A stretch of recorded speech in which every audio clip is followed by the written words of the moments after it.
Jaya Radha Madhava Kunja Vihari.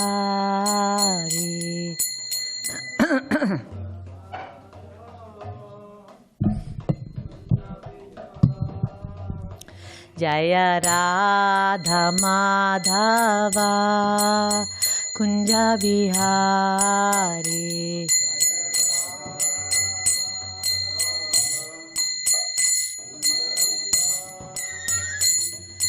Gopi Jana Vallabha Girivaradhari. Thank you.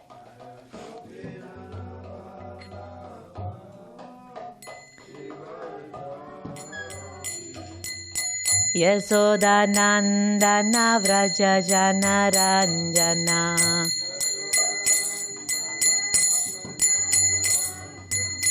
Yasoda Nandana Vraja Jana Ranjana.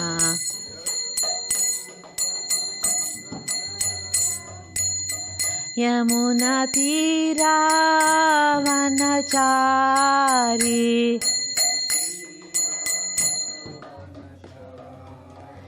Jaya Radha Madhava Kunja Vihari.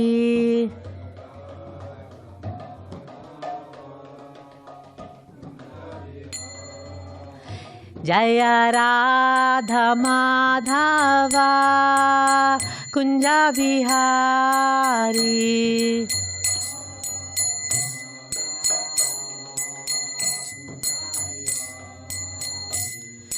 Gopi Jana Vallabha Girivaradhari.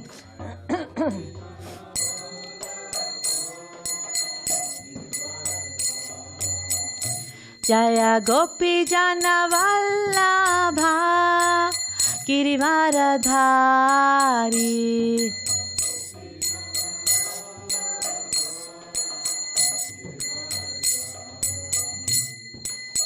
Yasoda Nandana Vraja Jana Ranjana.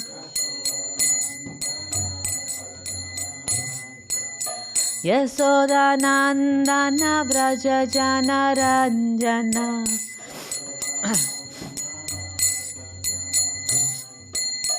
Yamuna Tira Vanachari.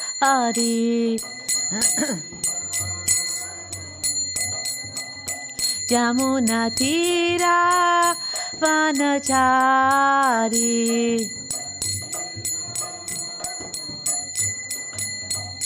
Jaya Radha Madhava Kunja Vihari.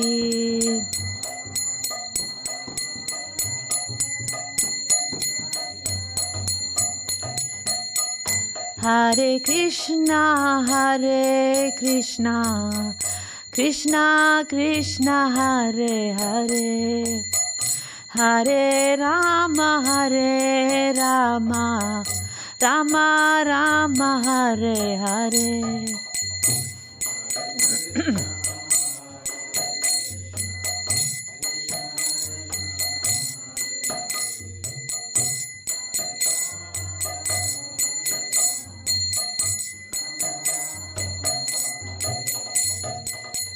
Hare Krishna, Hare Krishna, Krishna Krishna, Hare Hare, Hare Rama, Hare Rama, Rama Rama, Hare Hare.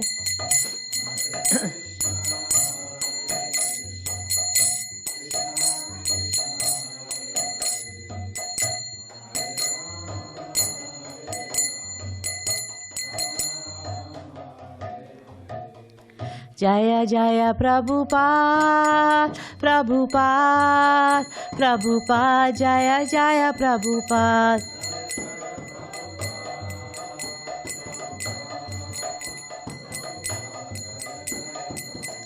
Jaya Jaya Gurudev, Gurudev, Gurudev, Jaya Jaya Gurudev.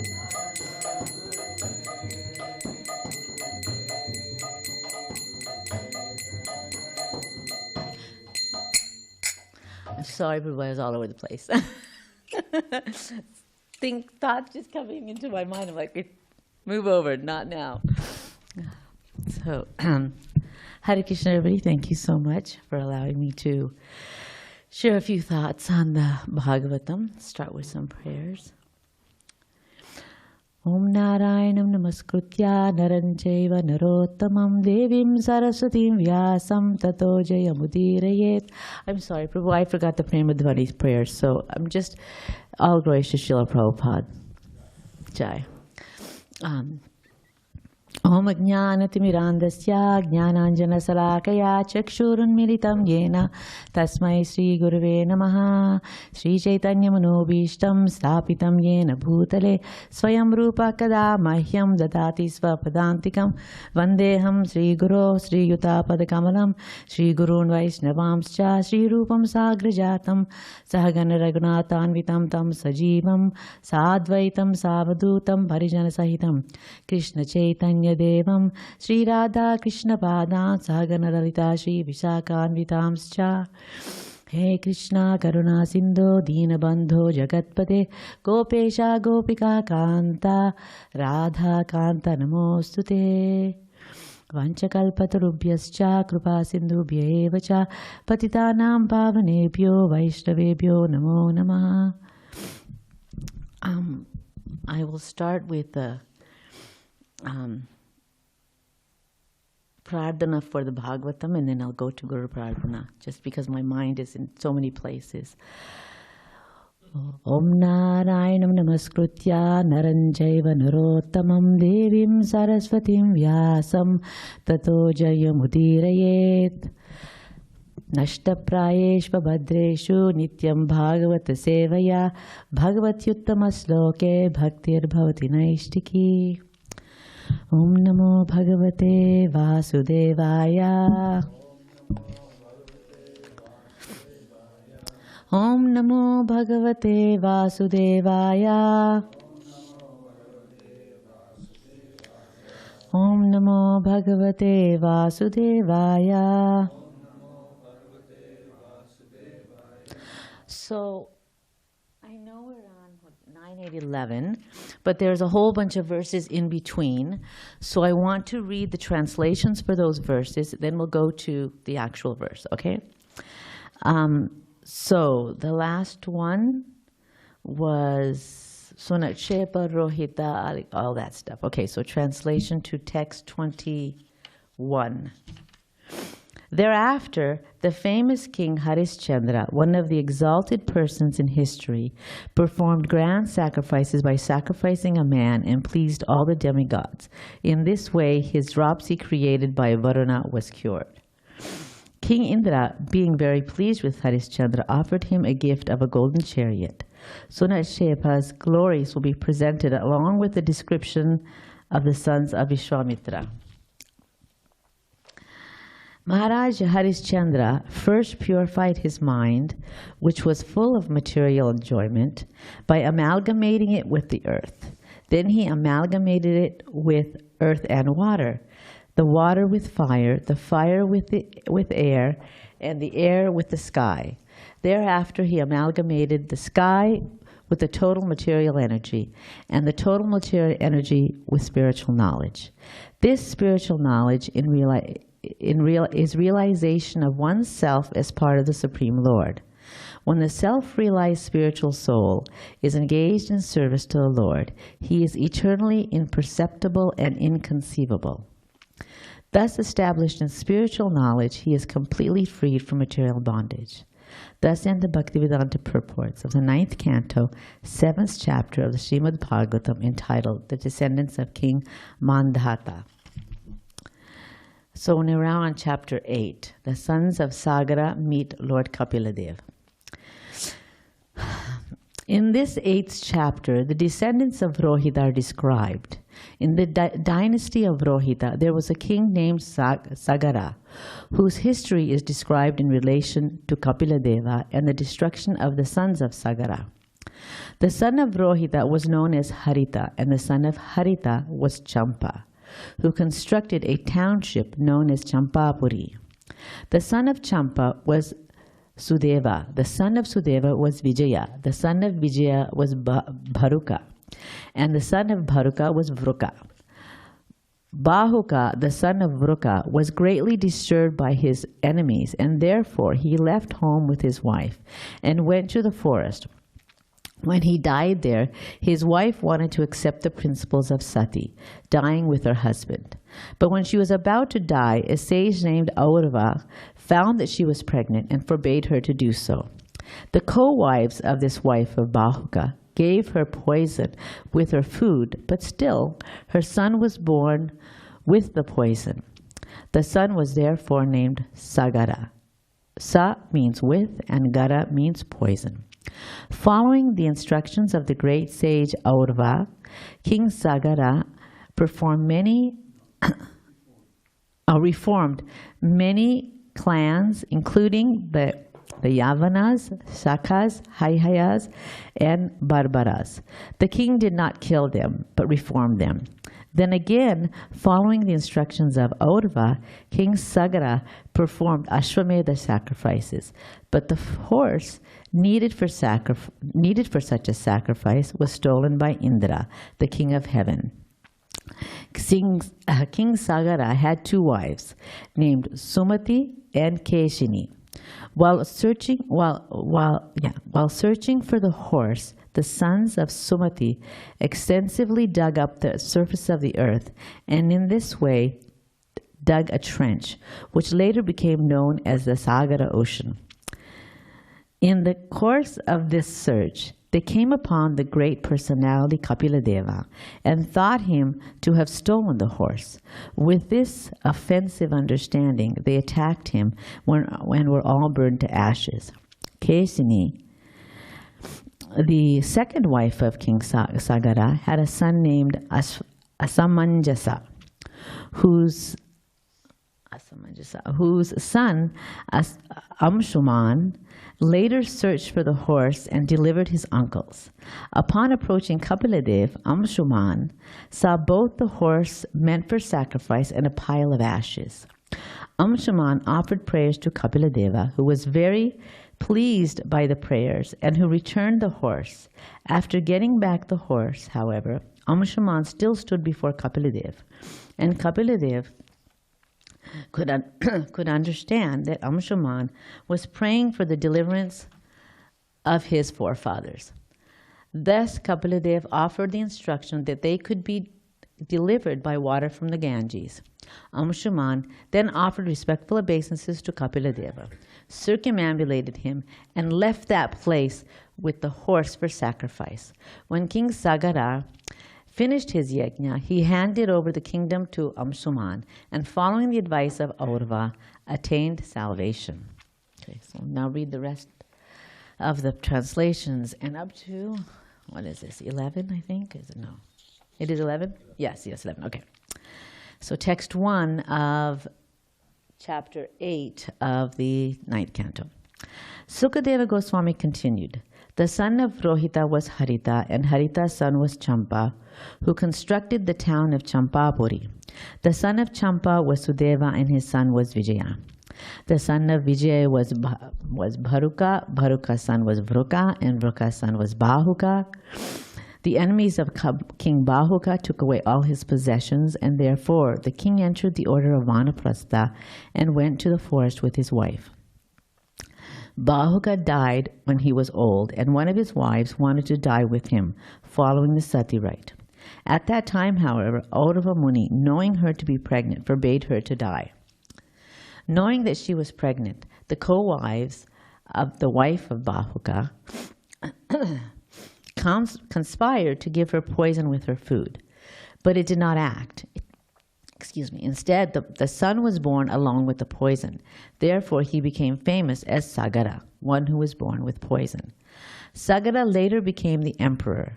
The place known as Ganga Sagara was excavated by his sons.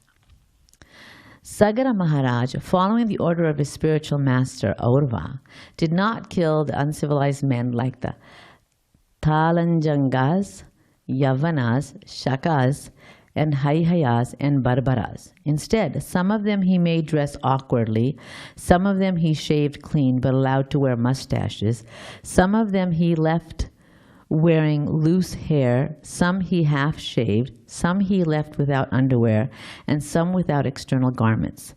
Thus these different clans were made to dress differently, but King Sagara did not kill them. Translation 7. Okay. Following the instructions of the great sage Aurava, Sagara Maharaj performed Ashwamedha sacrifices and thus satisfied the Supreme Lord, who is the supreme controller, the super soul of all learned scholars, and the knower of all Vedic knowledge, the supreme personality of Godhead. But Indra, the king of heaven, stole the horse meant to be offered at the sacrifice. King Sagara had two wives, Sumati and Keshini. The sons of Sumati, who were very proud of their prowess and influence, following the order of their father, searched for the lost horse. While doing so, they dug into the earth very extensively. Thereafter, in the northeastern direction, they saw the horse near the ashrama of Kapila Muni. "Here is the man who has stolen the horse," they said. "He is staying there with closed eyes. Certainly he is very sinful. Kill him! Kill him!" Shouting like this, the sons of Sagara, 60,000 all together, raised their weapons. When they approached the sage opened his eyes. So we'll read the Sanskrit for this text 11. Okay. Please repeat after me. Sva Sariragnina Tavan Mahendra Hruta Chetasaha Mahad Vyatikrama Hata Bhasmad Abhavan Kshanat Swashariragninatavan Mahendra Hrutachetasaha Mahadvyatikrama Hata Bhasmasad Abhavan Kshanat Swasariragnina Tavan Mahendra Hrutachetasaha Mahadvyatikrama Hata Bhasmasad Abhavan Kshanat Swasariragnina Tavan Mahendra Hrutachetasaha Mahadvyatikrama Hata Bhasmasad Abhavam Kshanat Abhavan Kshanat.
Ladies?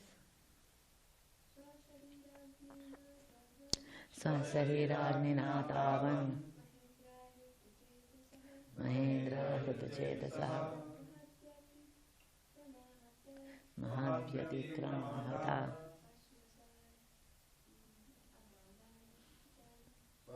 Sadabhavan Shana. Okay. Swasarira Agnina. By the fire emanating from their own bodies. Tavat, immediately. Mahendra, by the tricks of Indra, the king of heaven. Hrutachetasaha, their consciousness having been taken away. Mahat, a great personality. Vyatikrama hataha, defeated by the fault of insulting. Bhasmasat, burned to ashes. Abhavan, became. Kshanat, immediately. Translation. By the influence of Indra, the king of heaven, the sons of Sagara had lost their intelligence and disrespected a great personality. Consequently, fire emanated from their own bodies, and they were immediately burned to ashes. Translation, repeat, please. By the influence of Indra, king of heaven, the sons of Sagara had lost their intelligence and disrespected a great personality.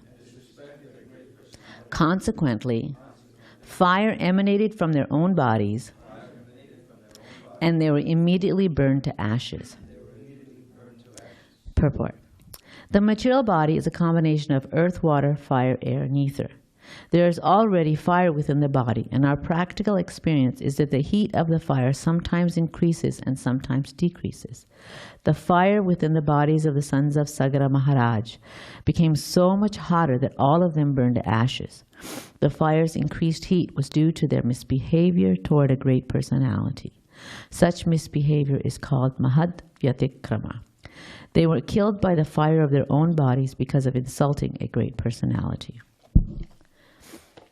Om Namo Vishnu Padaya Krishna Prastaya Bhutale Srimati Jai Pataka Swami Niti Namine Namo Vishnu Padaya Krishna Prastaya Bhutale Srimati Bhakti Vedanta Swami Niti Namine Namaste Saraswati Deve Gauravani Pracharine Nirvisesha Sunyavadi Paschati Deshtarne Jai Sri Krishna Chaitanya Prabhu Nityananda Shri Advaita Gadadara Shivasadi Gaur Bhaktavinda Hare Krishna Krishna Krishna Hare Hare Hare Rama Rama Rama Hare Hare Vanchakalpatarubhyascha Kripa Sindhubhyevacha Patitanam Bhavanebhyo Vaishnavebhyo Namo Namaha Mukam Karoti Vachalam Pangum Langayate Girim Yat Kripatamaham Vande Sri Gurum Jinatarinam Paramananda Madhavam Sri Chaitanya Ishwaram Hari Om Tat Sat.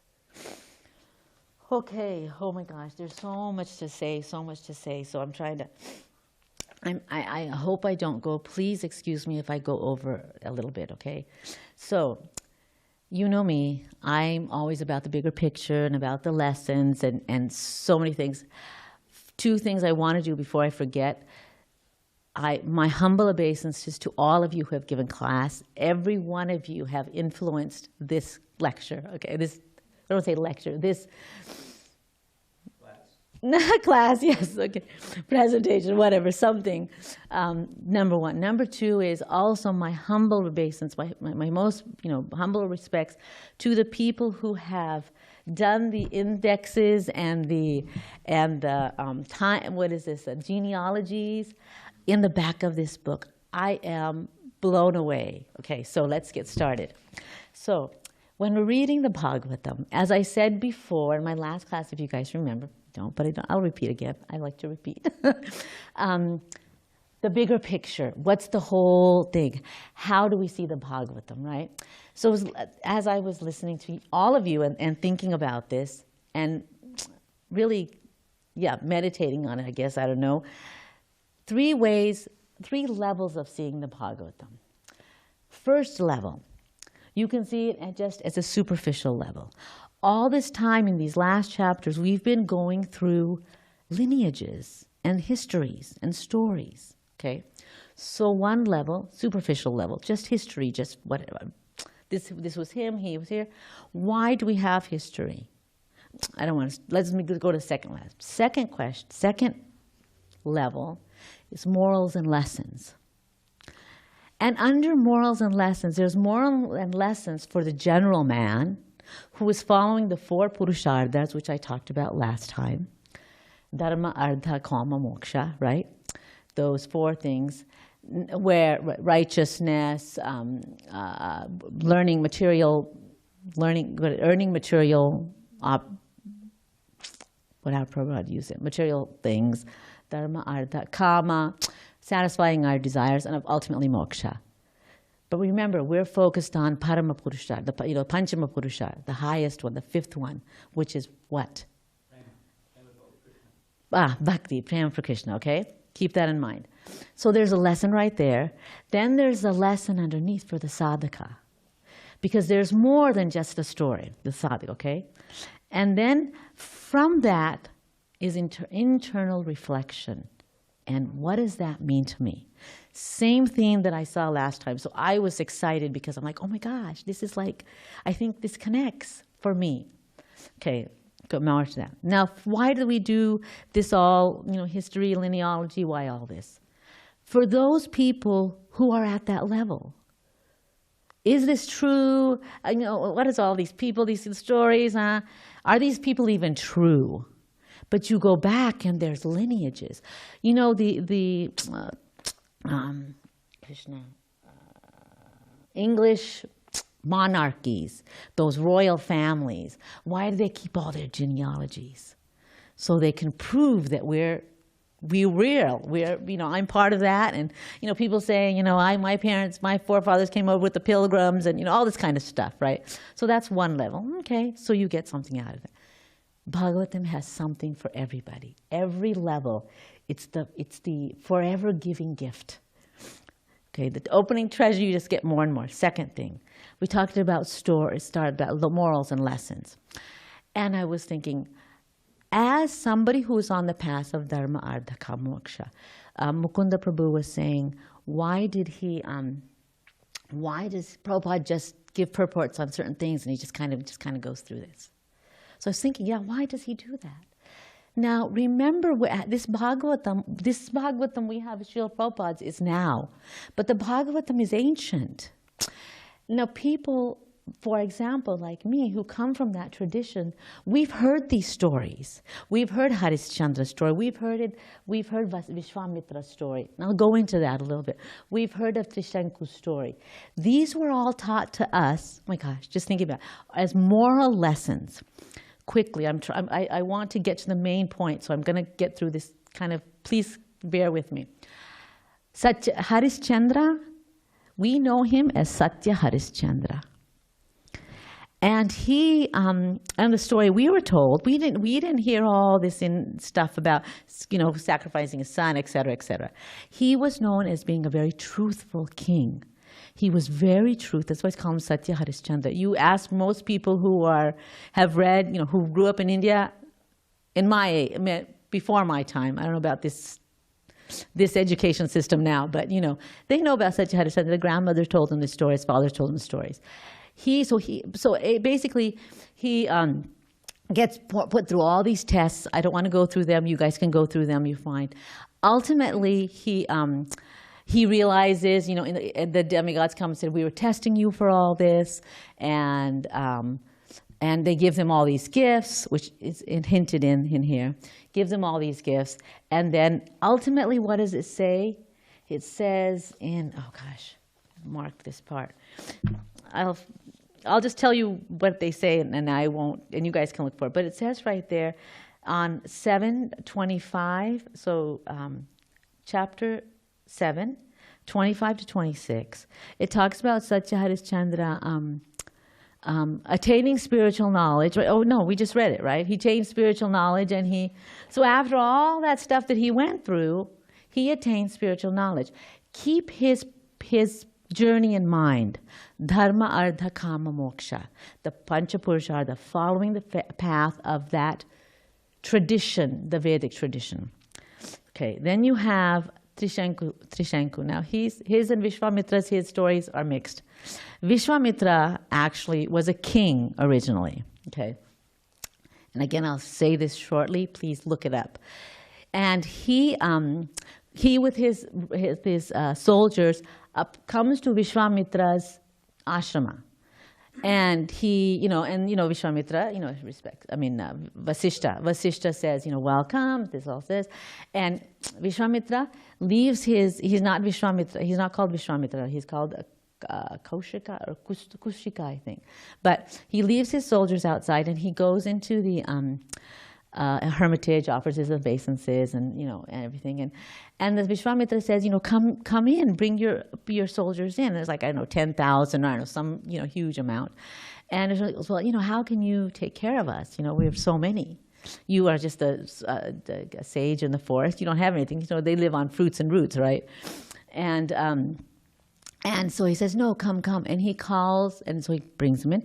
He calls Nandini his cow, who is the daughter of Kamadhenu. And she creates this huge feast, feeds all of the soldiers. And Kaushika / Vishwamitra is all excited, and he says, give me the cow. I'm the king, you should give it to me. And Vasishta's thinking, well, I can't give her the cow. First of all, she's free to go where she wants, number one. Number two, I can't give you the cow because, see, now he's got his duty. He performs all these sacrifices with Kamadhenu and all this stuff. That's part of his dharma for the upliftment of humanity to do these sacrifices, etc. So keep that in mind. So there's this long enmity between the guys. He starts, he tries to attack. He does all this stuff. There's so many things go on. Vishwamitra says, okay, though he's going to go and do tapasya. So envy. Oh, Krishna, remind me to go back to Ambarish Maharaj, okay? Just remind me, please. He's so important. Krishna, where was I? He doesn't give him the cow. Yeah, so he doesn't give him the cow. He goes to do tapas. He does get tapasya, okay? He does all this tapas, and Manaka comes, Ramba comes, all these celestial damsels come because Indra sends them to disrupt his, meditation, all stuff. He gets distracted. He gets married. All these things, his life is going like this. All things happen. Fine, at some point he's thinking, actually at one point he wants to go, he's doing tapasya and he's so angry. He wants to actually go kill Vasishta. So he's going to go kill Vasishta. And then he hears Vasishta. He's hiding behind the trees. This is a story that I was told my father, and it's been did some research to make sure I got it right. And Vasishta's talking to his wife, and he says, he says something about, she asked him some question, and he said, I don't know if she said specifically of Vishwamitra or if she said sages in general. And he says, Vishwamitra is such a great jnani. He's got so much tapasya. But it's just that anger of his that's just if he could with that, his heart changes. Vishwamitra's heart changes. He drops what he had to kill him, goes and falls at his feet. They hug each other. And Vishwamitra goes off after all these other side paths. The celestial damsel, wife, anger, Trishenko, let me get back to Trishenko. He's important too. Trishenko is also in that lineage. Vasishta is the guru for this lineage. Trishenko wants to go, he's a very pious king. He does all this good stuff. He wants to go to the heavenly planets in his material body. Why, I don't know. Why we have desires that seem stupid, who knows? So this is what he wanted to do. Vasishta tells him, you can't do that. It's ridiculous. It's not, that's not the process. There's a process to this. After you leave this, then you go and you enjoy. No, he wants to go. He goes to Vasishta. Vasishta says no. He goes to Vasishta's son. They say no. Vasishta's sons, they say no. He goes to Vishwamitra. Vishwamitra has not had this realization of making friendship with Vasishta yet. And he's like, yeah, I can do that. Why? Maybe a little bit of ego in there that you can't do it, I can do it. He uses all his tapasya, sends him to these heavenly planets, and Indra says, you can't come down here, and kicks him out. And he starts falling head first. And Vishwamitra says, what? How? He says, Tishta or something. He says, stop. And he stops. And he's still, to this day, and it goes on in Bhagavatam too, stands upside, and he creates, with his mystic opulences, a whole heavenly planet for Trishanku. He's up there still upside down. Okay, so upside down standing there. So we've talked about Harishchandra, we talked about Trishanku, we talked about Vishwamitra. And of course, Saudamani, when you guys talked about him, and I'm not going to go into him because you guys know his story. Okay. So, but all these people now, so I kept thinking, why am I thinking, what does this mean? Mukunda Prabhu came up with that whole thing about Disney, and the wind, all that stuff, right? And so then I start thinking about, why? What's the story? What's the real story? Okay, so I start doing research, looking at all the story, and I'm thinking, these lessons, now my dad told me all these stories as a child, told all of us, my siblings, all these stories, and what do we get? We get all these lessons. Trishanku Sargam, you need to be qualified for something. Lesson number one. Lesson from him. From Harishchandra, that you're going to be put through test. But ultimately, it's just a test. Just stay true to your values. You're going to be tested. Trishanku, we talked about him. Vishwamitra, all those things, the past that he had to go through. Control, so I'll get to Ambarish Maharaj. Now, why, Dvijamani Prabhu asked the question after my last class, if I remember. Why does Ambarish Maharaj come now? What's the point? And I said, I don't know. Let's see what happens.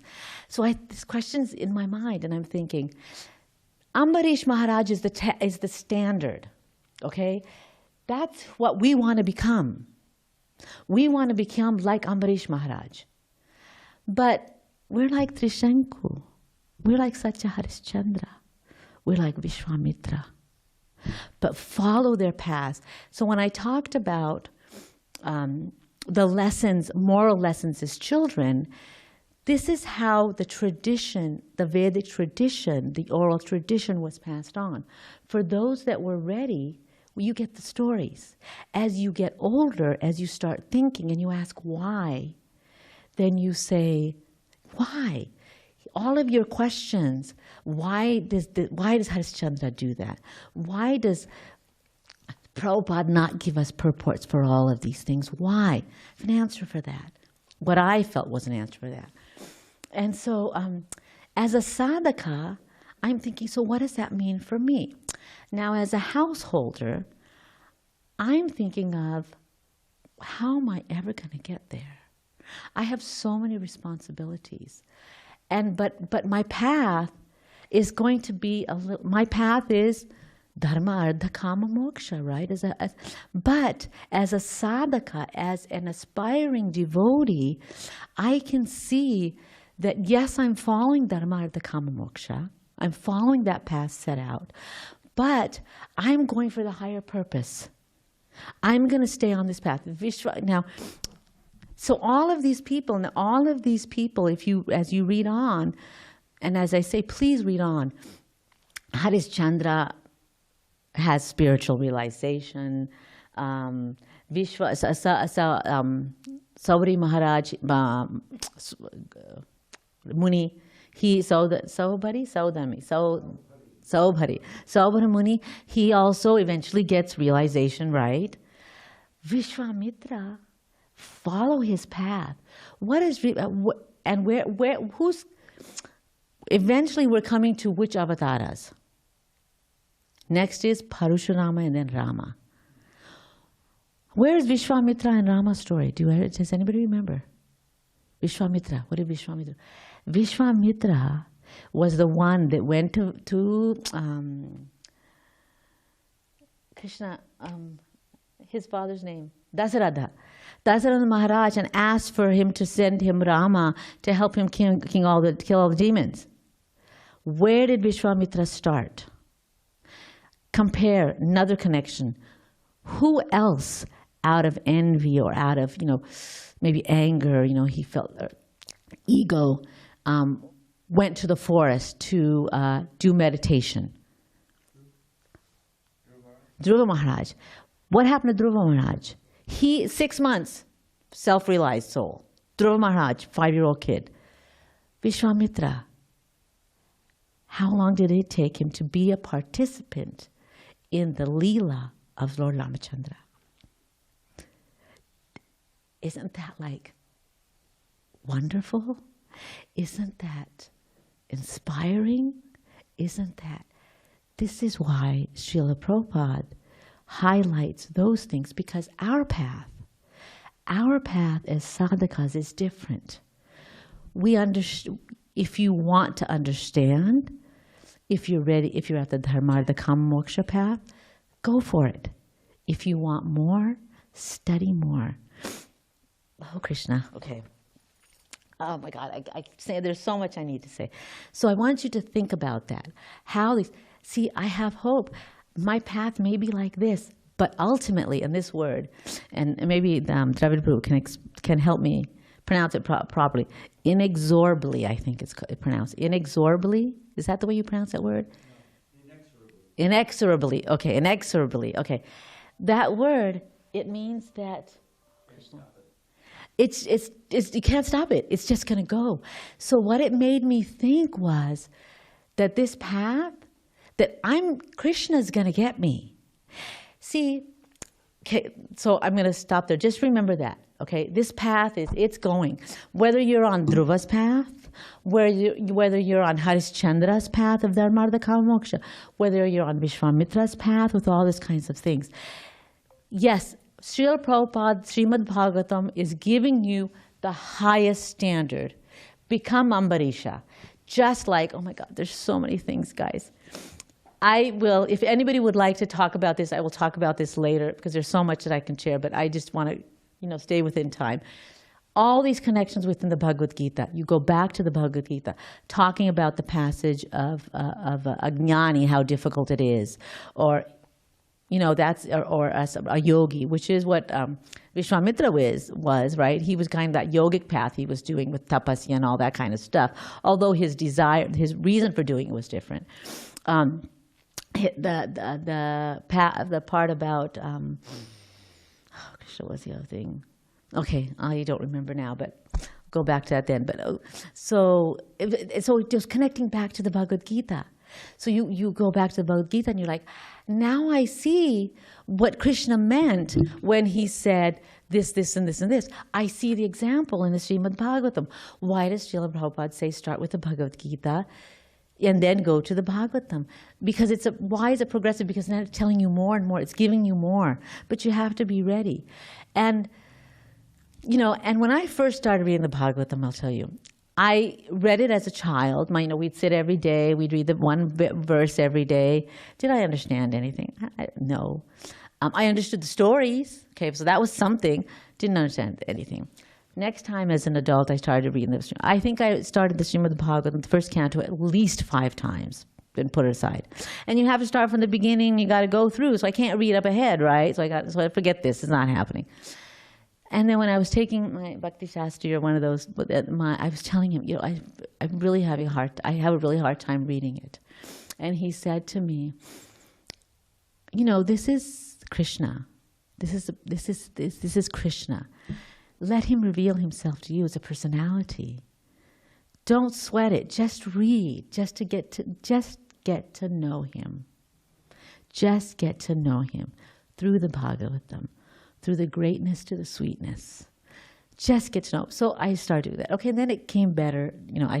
And then now, of course, at this stage, I'm reading it again for, I don't know. But the more I'm getting out of it. So that's why I say, that is the essence of our process. Okay, so now, main point I wanted to get to was self-reflection. So my request to all of you, wherever you are, as a householder, parent, so many things that I have gone through as a parent, as a householder, have influenced my process in devotional service. I no longer see anything as a hindrance, but I see everything as a message, as a lesson. So one of the things is, when you see a child when kids are learning to eat, there's 3 different ways that that you can feed your child. When they're just learning to eat, you can just sit them there and then feed them. Okay, you just feed them. And they're just sitting there. Are they paying attention? No, they're just eating because you're just giving it to them. Okay, that's one way of reading the Bhagavatam. Second way of reading the Bhagavatam is you sit them down, you're sitting there, and they're eating, and it's one plate, right? And they're eating. And then in between, the mother will feed them a little bit. Because she's thinking, most of that, what he's eating is getting all over his body and all over his face. He's not getting anything in. Let me just feed him a little bit, okay? That's another way of reading the Bhagavatam, where somebody feeds it to you. The last way to read the Bhagavatam, and so somebody's there with you, is actually, my kids, we would all sit together at the table. And and they would get their own plate, and they're barely like 1 or something, right? And they're all eating with us.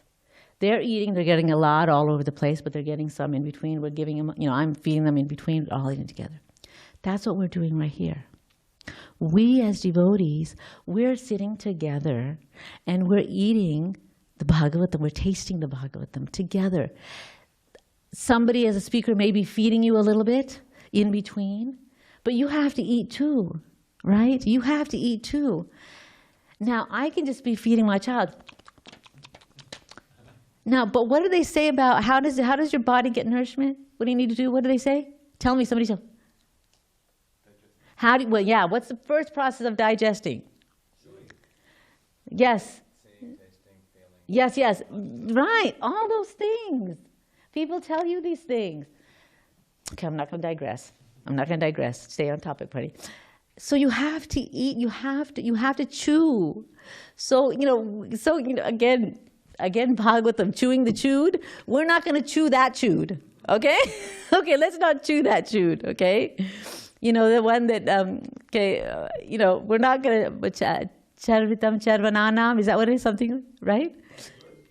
The one where it says we don't chew the chewed. Yeah, we're not doing that chewing. Yes, we're not chewing that chewing. We're not eating that food, but the material, no. We're coming over here. This is our menu, not the non-veg menu, right? Whenever you go out, non-veg, veg. We're the veg menu. Okay, let's go over here. Okay, choice again. Oh my God, so many lessons. Choice again. So So my request to you is to feel the Bhagavatam. Look at the Bhagavatam. First thing Dvijamani said, he shows people the pictures, right? As a teacher, when telling kids to read the book, we actually go through the pictures to excite them. Go through the pictures, read those, get excited about the stories, look for it. I'm an avid reader, and so I would read everything I get in my hands. That was a real big mystery. This is a mystery. What's Krishna going to show me now? This is what excites me now. So I humbly request you, please, Prabhupada has put in so much in this. Again, why these are highlighted? Because of this. For me, myself, some of the realizations, as I said, we come to a stagnant place sometimes, and we need a catalyst. And at that time, and we fall and we tumble and we need help. And what I found in my own life, I was going along, everything was all fine and dandy. I can watch my path right now. Dharma, Artha, Kama, Moksha, that was my path. I was listening to all the lessons and the stories, I knew all that, and I could, I'm following the path. And then my father passed away. And then I thought, no, I'm lost. I started praying. I started reading. Now, I said following. I was been kind of brought up in ISKCON, did all that kind of stuff. Chanted my rounds, went to the temple. All that kind of stuff I did. So I was a devotee, all that kind of stuff. But I was lost. And then I went through this whole process of search and study and chanting and this and that, going back to my roots of chanting 16 rounds is what I was taught, reading, studying. I did that on my own because I had that foundation. And then I met Guru Maharaj, And that was a whole journey, wonderful journey of so many realizations. And then my mother and mother-in-law died. That was another stagnant point in my life. And I was lost, and I was scared. And again, I met Guru Maharaj. Again, I spoke with him, and then kick-started, and then the Bhagavatam came alive. And then I got an opportunity to take the Bhakti Rasamrita Sindhu second part, and then that whole realizations that came with that. And the saying that she said, Urmila Mataji said, read the Bhagavatam, get to know Krishna. Before, when I was reading the Bhagavatam, I was afraid of the 10th canto. I was like, oh my God, I've got so many anarthas. I've got so many things, and I'm just going to read through it. Skip through it, just read, I've read it and whatever. Now I'm like, wait a minute. Prabhupada put it this way. This is the system. This is the way it goes. Relax, Pani. Krishna's got you. Just keep on focus. Just don't be afraid. And the family was here with their child. And as I said, children, that all these thoughts came back to mind. And a child learns to walk. When a child learns to walk, it's hard. How many times do they get up and how many times do they fall? Watch a child the next time. See how many times they fall. They may hold something. First they're just crawling. First thing they do, they hold something to try to get up. That's how we are holding our devotee friends, our other sadhakas. Help me. They hold each other. They help each other up. Okay. Now after a time, they'll walk by themselves, and then they'll fall. And they fall, and you know what they do? They get up, they got tears in their eyes, they turn around, they look around. The mom can do one of two things. She can run and say, oh, you poor baby, oh, get up. Or they can say, it's okay, you're all right, it's okay. They don't move. The parent doesn't move. It's okay, you're all right. Oh my God, I got you. That's what they said. How many times? It's okay, you're right. I got you, they say. And the child looks, okay, feels confident, gets back up. So Krishna maybe he does sometimes run over there and pick us up.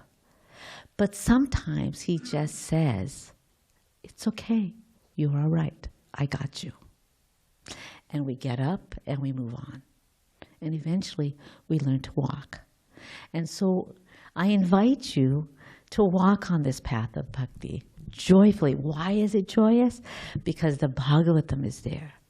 Why is it everlasting? Because the Bhagavatam is there.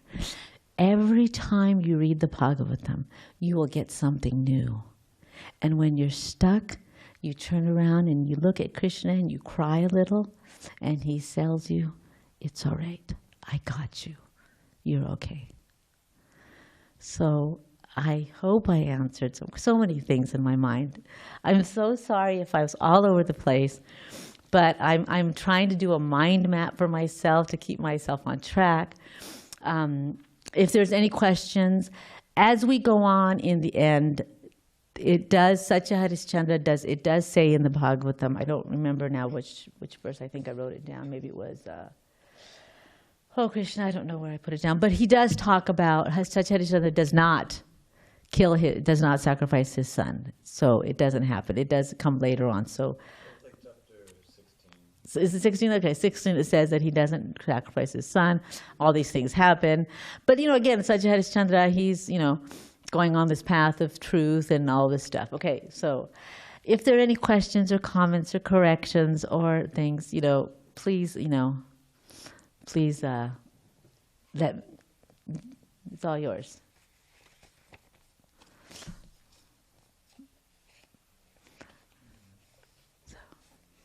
So I hope I didn't put you guys completely out of, I don't know if you're looking at me with a dazed look of, I don't know what she's talking about, or a dazed look of, let me think what she's talking about. I think people have said.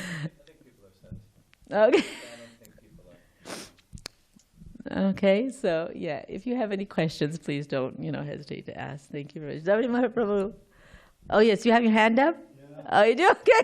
Okay, I didn't know it was like halfway. Yesterday, because of the human sacrifice thing, and so you did some research, and it's chapter 16 of this canto, obviously, where it's resolved. Yes, it's resolved, and he does. Well, in one place it says he chants some Rigveda and the demigods are pleased, and then they release him. But then actually, I think in here it says that Vishwamitra actually adopts him. I think that's what Vishwamitra actually adopts him. Adopts Sunakshepa? Sunakshepa, because the demigods release him. I see. The thing that, I'm looking at this from an editor's point of view. Yes. It's very hard for me not to do that. Yes, please. And here I have, at the beginning of 9.7.22, this translation, in that great human sacrifice, Vishwamitra was the chief priest to offer oblations. Jamadagni had responsibility for chanting. Vasishtha was the chief rabbinical priest, and the sage Ayasya, King Indra being very pleased with Harishchandra. Now, as far as we know from this here, that he was pleased that he had sacrificed Sunakshepa. But we don't know. We're assuming that. No, it says right here, in the human sacrifice. I'm talking about the translation that we have here. Yeah, yeah. In that great human sacrifice. Now, it may not be so explicit in the Sanskrit, but I'm saying it's there in the English. What you get? Yeah, so I mean, I'm just thinking maybe there should be a reference here. I think there should be a reference that's saying the story falls. Please follow the story. I just bought this from this nice devotee in the park, and I've been reading it avidly, and now I'm on Canto 9. And now I'm freaking out. It said they're against cow sacrifice, and now Indra is congratulating him. What is going on? Yes, definitely. You think there should be a footnote because it goes on later on. It says Harishchandra. I'm going to suggest that. Yes, it says no. He didn't actually sacrifice him. Hare Krishna. Okay. Yeah, and what other thought I had, but okay, I don't remember now. But as I said, we have to keep reading. Just saying, keep reading. And that's the whole point. See, what's amazing is we had all these doubts. Because you guys had all these questions and these doubts, I started doing research. Vijayamani was he started saying, yeah, I read ahead and I read this and I saw this. And I'm like, hey, man, that's an idea. And just one little thing I want to say, even when I was doing my research, when I was doing my studying, I want to say, I actually went into it like a researcher. And I was looking in the back of the book at the lineages and doing all that, connecting and seeing all that. And then as I was reading more and more, my mood changed. I was no longer a researcher. I was no longer on that level. I started saying, wait a minute, what does this mean? The why questions. And I started doing this down here. And then I started doing, so even in the process of one activity, we have the superficial, and then the secondary, and then the actual foundation. So in all these different life lessons and stuff. So, oh, Krishna, thank you very much. And all glories to Srila Prabhupada. I am forever grateful. I think this was I love Guru Vandana prayer. This is my favorite arati of the day, the 7 o'clock. First time to see Krishna, actually offering obeisance to Srila Prabhupada. And this is my favorite song. I think this was the first song where I really felt what I meant, and was just not singing it because I love the song. You know what I mean? Still love the song, but now I could understand the purport of the song and really feel it. So, okay, thank you very much. Hare Krishna, everybody. I'm so sorry I went over.